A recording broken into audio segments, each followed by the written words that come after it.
Hello, how are you doing? Here in the Northern Hemisphere, and London specifically, where I happen to be, we are fully entering into the winter season. It is getting very chilly outside, so I've got out from the cupboard my favorite cozy winter jumper or sweater, and also I'm armed with plenty of hot drinks. So I have my tea advent calendar, and the flavor for today is vanilla chai, which smells so wonderful. I mean, it tastes nice too, but just the smell of it is filling my library here, and it's really wonderful. And I have also selected 10 books with wintry themes that I'm hoping to read over the next few months. So I'm going to go through and describe all of these titles, and I'd love to hear if you have read any of these books or if you're interested in reading any of them alongside me over the next few months, or if there are any other wintry books that you're looking forward to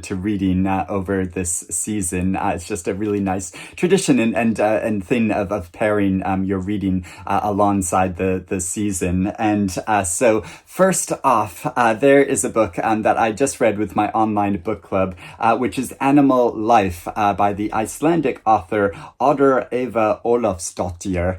And this novel, of course, is set in Iceland and mostly in Reykjavik, and following a woman who works as a midwife in the period before Christmas. But it doesn't have so much to do with Christmas. It's more about her and meditating upon her family life and how she has two strands in her families of one strand of midwives, and then the other strands work as a funeral director. So it's sort of about the beginning and ends of life and meditating upon these two experiences, and specifically people that work in this sector. And so yeah, it's sort of meditating on these issues. And I found this very charismatic and with lots of fascinating details. It's told in a very conversational way, which is very easy to read as well. And and we had a lovely discussion about it with my book group. Next is a brand new novel. Not all of these books are new. A lot of them have just been on my shelves for ages, but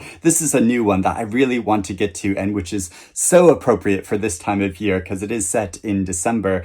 So it's called The Land in Winter by Andrew Miller, and it's set in winter in 1962, which was especially cold and really snow heavy. And it primarily follows two different couples that become snowed in, and how there are a lot of sort of issues that were lying in the background in these couples' lives that come to the forefront when they are sort of stuck in this confined environment at home. And so even though this is a historically set story, I'm sure a lot of readers will find modern relevance in it, with parallels with the recent global pandemic and lockdowns, and where couples who were together but might have spent quite a lot of time out and apart suddenly found themselves confined at home all the time. And I've heard really great things about this from a member of my book club that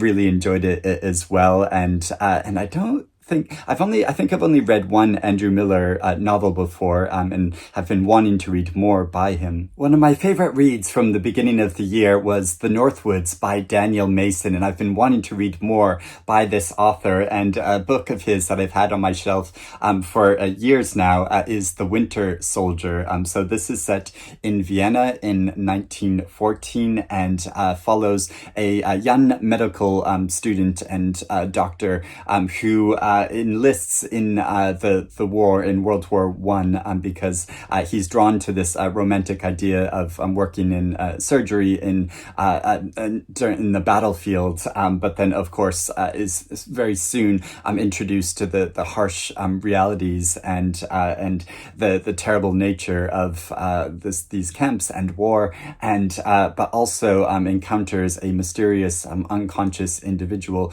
whose pockets are stuffed with drawings, and so it follows on from this story. And just the way he writes is so creative and really evocative of a sense of place. So I'll be interested to see how he creates this historical period, because he did that so well in early sections of the Northwoods. Next, I have a book of nonfiction, which is The Snow Geese by William Fiennes. And this was a recommendation from a member of my book club, too, in that it follows the author in a period after he was recuperating to where he makes a plan to follow the journey of snow geese in their annual migration, starting from Texas, and so following these birds and their journey, but also his journey and people he encounters along the way. So it's kind of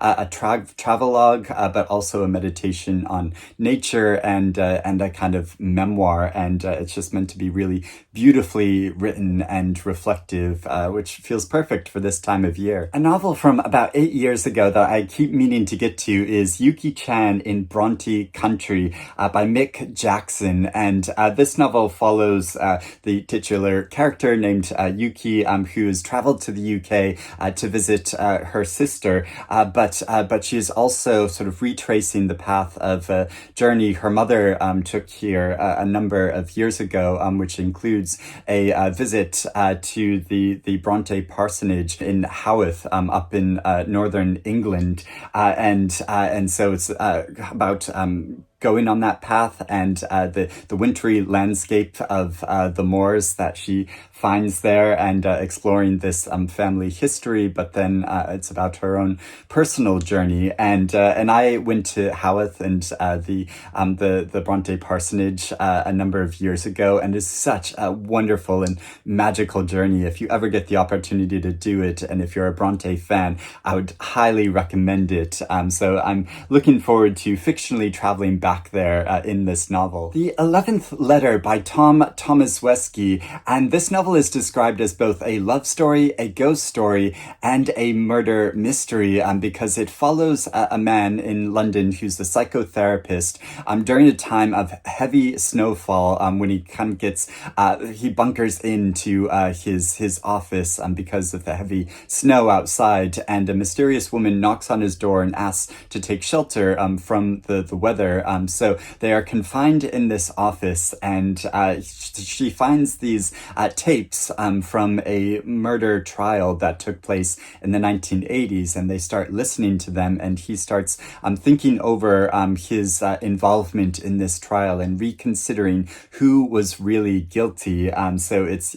following this mysterious case, but also the tension of being confined in an environment with heavy snow outside. Permafrost by Eva Baltasar. I've been meaning to read this novel for ages because it is the first book in a thematic trilogy, and I've read the second book, Boulder, and absolutely loved it. And the third book was published a few months ago, but I've still not got to this first one, so want to read this and then read the third one, totally out of order, but because it's called Permafrost, it seems very appropriate for the season. And the story follows a young woman who is a lesbian and comes from Barcelona and is desperate to get out of the city, and it follows her in her journeys to a number of different countries and in different situations and romantic encounters she has as she seeks to fulfill her desires and to achieve a sense of solitude and independence. And the way that Baltasar is writing about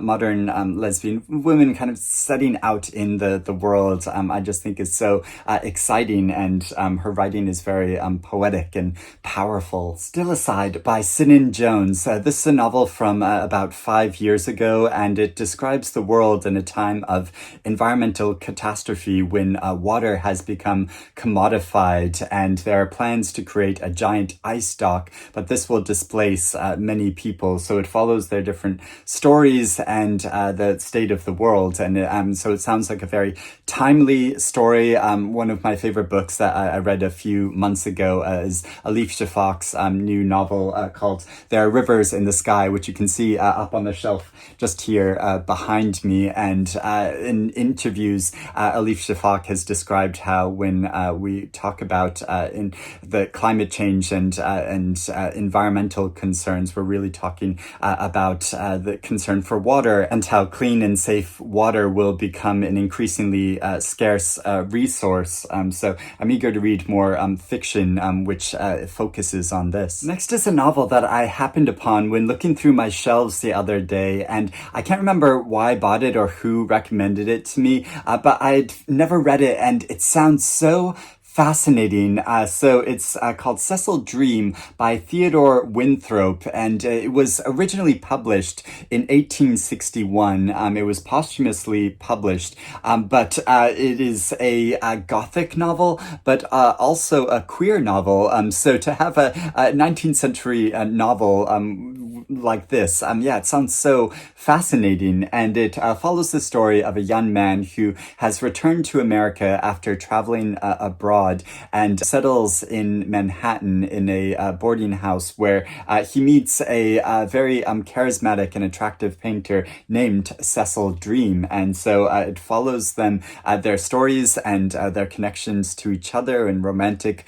entanglements. And yeah, I just think that sounds so fascinating. And also the cover is kind of wintry, so it seems like perfect for this time of year, but also a good like Gothic story, because I think there's a lot of like mystery and intrigue to this story as well. I think will be so great for this season. And finally, there is a new book of very old stories, because they've just been translated into English and published in this beautiful edition called A Book for Christmas by Selma Lagerlof, who's a Swedish writer who was the first female author to win the Nobel Prize. And these are short stories all set in the winter season and around the festive season, and involve a lot of myth and magic, but draw upon folklore and fairy tales as well to create these really emotional and endearing stories. And so yeah, I'm really looking forward to reading this and exploring these stories, and